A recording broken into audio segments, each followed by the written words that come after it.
అంతేనా పాలకయ గోత్రో శ్రీమానస్య నామదేశ్య సంపత్వా నామదేశ్య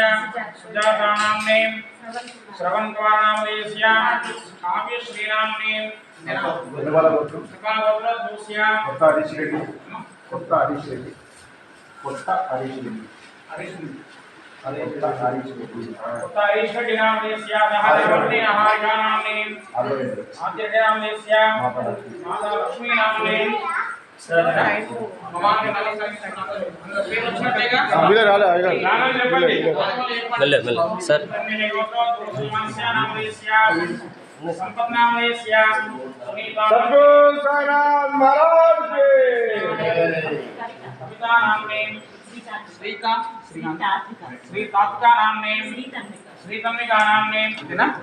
అమ్మ అందరి పేర్లు వచ్చినట్లేగా మమానకు నమస్కారం చేసుకోండి. శుభాలు కలగాలని కోరుకుంటే మనం చేసే వృత్తి ఉద్యోగ వ్యాపారం